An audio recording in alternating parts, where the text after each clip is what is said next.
Bible ordered me to follow the Prophet Muhammad. Nope.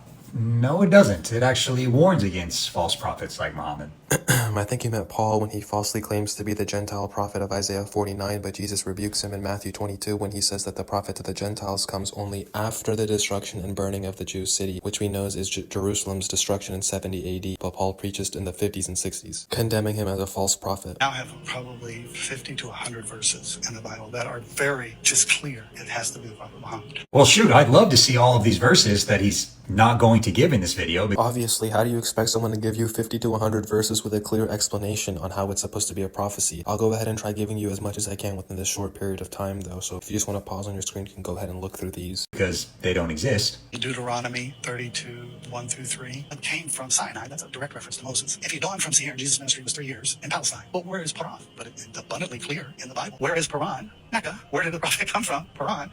The wilderness of Paran is nowhere near Mecca. Nice try there, looking all nonchalant, but scholars have already known that 400 years before Islam that Paran was already associated to the Arabias, and that the Bible actually makes us very clear that the Paran is actually specifically in the Hijaz region, aka Mecca and Medina, where it tells us that Ishmael's descendants settled in the area from Havilah to Shur, so we can now get a specific location. I've already gone over this before, so I won't go over this full depth, but the Christian scholars have determined that Havilah is in Yemen and have determined that Shur is in Palestine, so a visual map of this gives us an area that can encompass the Hijaz fully. Deuteronomy 33 is commenting on the Lord's presence with the Israelites in their journey through the wilderness. Literally not true. We see that the classical interpretation is that the Torah was given to other groups, but they refused it, and that only the Israelites accepted this. And that we have Rashi say that this means that the Ishmaelites were given a Torah, but they refused it. And he actually gets this from Sifri, the school of thought founded by Rabbi Akiva in the 1st century. So it's kind of funny that classical 1st century Jews who received the Torah are fine with saying that Paran is Ishmael, which is in Mecca and Medina. But then we got Coley Stephens here shrugging his head no. I wonder who I'm going to take as trustworthy. By the way, and any biblical commentary you can find is going to point this out. That's hilarious, Coley, because I've only been showing biblical commentary so far, and they agree with me, not you.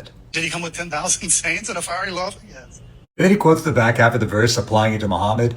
It's about Yahweh still. You're cooked because Jews already interpret this allegorically, prophetically, and we see Chizkuni attribute this to Songs of Solomon. Well, what does 5-6 about Songs of Solomon says? It says, the beloved of God, Habibullah, the prophet's nickname. His mouth is most sweet because he has the Quran recited from it, the fiery new law. He is Muhammadim, I am at the end is pluralis majestatis, respecting the name Muhammad, like how Elohim respects Eloh. And he is a chief of 10K. We have authentic narration that he has gone to the beds of balsam, which is Mecca. He has a perfume like sweat, eyes like a dove, which the Hebrew is Arab. His belly is white. He has a reddish complexion with dark wavy hair. Every single verse is perfectly described about being about him.